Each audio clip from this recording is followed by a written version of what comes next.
Week 5 in the NFL got off to a heck of a start last night, thanks to the Falcons and the Bucs.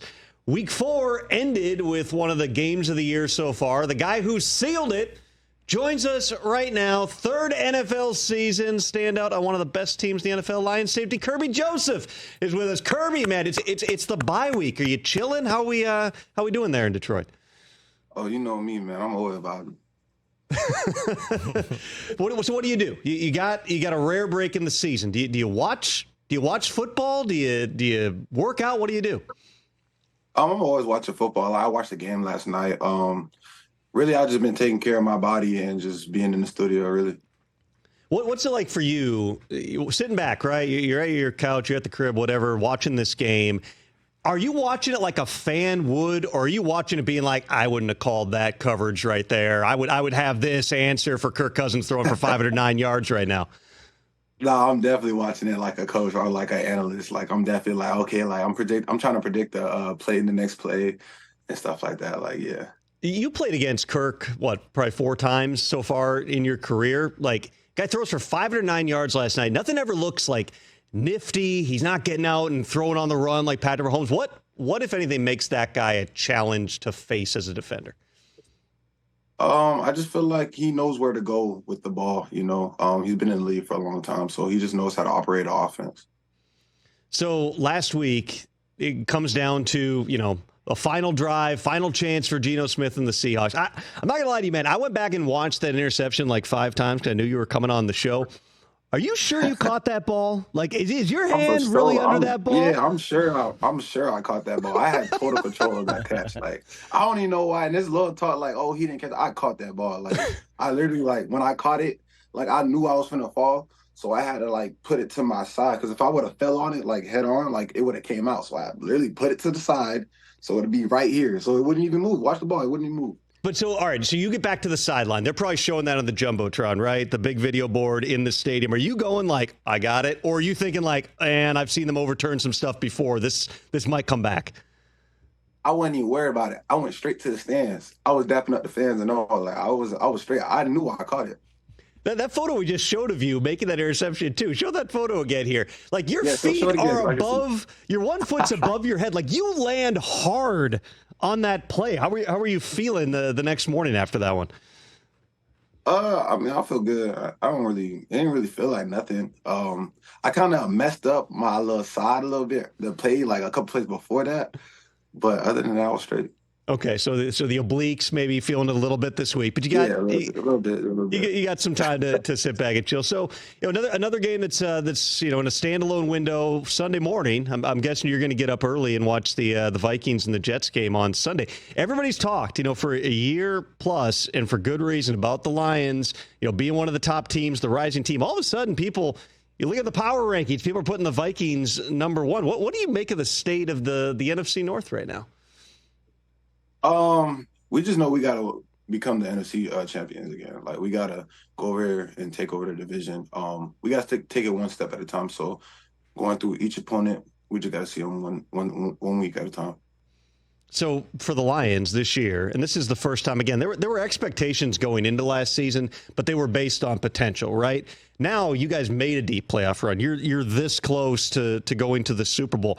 How, if at all, has it been different this year? The fact that the Lions now are not, the hunters anymore, but you're very much the hunted.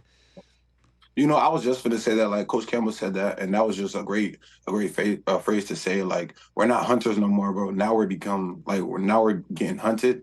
I feel like we still don't care. Like we still gonna play our game. Like we're not worried about that. We know who we are. We know what we're coming to do. So we just gotta play our game. Dan Campbell has probably more phrases than anybody. Like he's a very intelligent guy. He knows ball, man. But he says like everything's like a one-liner. Like you could put everything he says, like once a press conference, I'm sure once a team meeting, like on a T-shirt. What is your favorite Dan Campbellism? What's your favorite Dan Campbell phrase? My favorite one? Gotta buy them kneecaps. He spent 3 years trying to get out of the biting kneecaps thing, and you're bringing it back, man. Man, nah, but I do love playing for Coach Campbell, man. Like he's just so inspiring. Like he fires us up before every game. Like, and you could really just tell that he just loves the game and like he loves his teammates. I mean, not teammates, but team. And like he just loves his organization. Like he's just a great coach. Like overall, like I could tell he just has so much passion for this game, and like he just does the best the best he could do to get us well prepared to play on Sunday.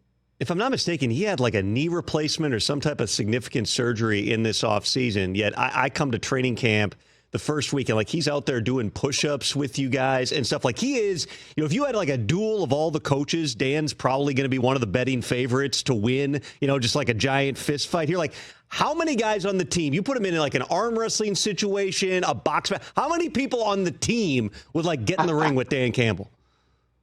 Yo, it's not too many, man. You got a couple that get in there, but man, damn, you're pretty huge. Like it was like 6'6", bro. Like, oh man, like I really don't know. He's got that like the triangle shape too. Like his shoulders and his arms are like huge, and then he's got the narrow lower body. I should say though, since I'm bringing up like the boxing analogy here. Your fight with Malik Neighbors, by the way, in training camp, like that wasn't a football fight, man. That was a hockey fight on a football field. You landed like two good rights in there. Hey, I don't try to like get like that, but I gotta defend myself. Well, I mean, yeah, he gave you a little slap on the way by. You can't let somebody. Oh no, I cannot go for that. I'm sorry, I cannot go for that. But stuff like that happens in a game, right? You're intense within the game. Somebody might do something like that. I mean, we all know who the antagonizers are on the team. One of the best ever was on your team last year with C.J. Gardner-Johnson. But like stuff will happen. How do you get in the mindset of, you still want to defend yourself, but you also don't want to do something stupid and get yourself in trouble on the field? I don't fight. I don't like to fight. I kind of just, I be chilling, I just be chilling, like people play crazy. I just gotta handle business.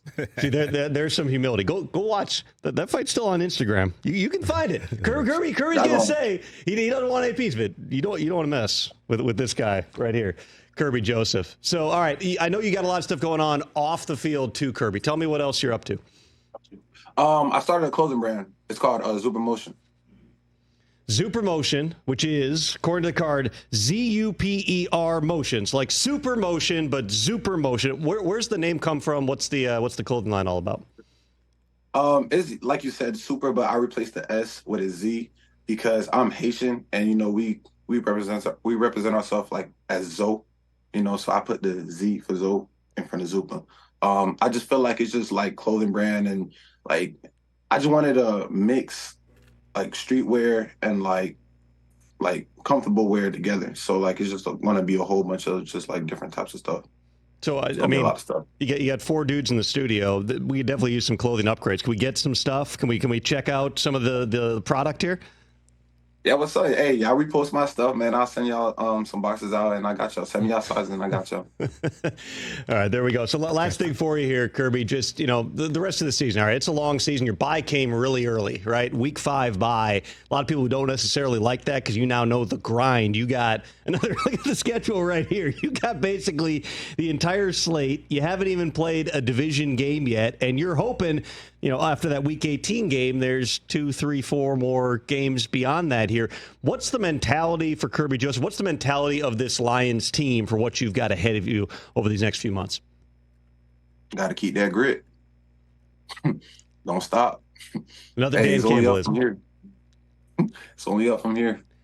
Well, hey, man, thanks a lot for coming on the show, man. Best of luck with the clothing line. We'll look forward to the shipments. I'm probably a schmedium. I'm on the lower side, so hopefully you got some smaller sizes for me. We'll make it happen, Kirby. Thanks a lot for coming on, man. I appreciate y'all for having me. All right, Kirby. That is Lions safety Kirby Joseph, one of the young stars. There was a headline in the Detroit News. Kirby Joseph's become a bona fide star for the Lions defense. The Lions, America's new team. America's team. Catch the Rich Eisen Show every single day on the Roku Channel, 12 to 3 Eastern, for free.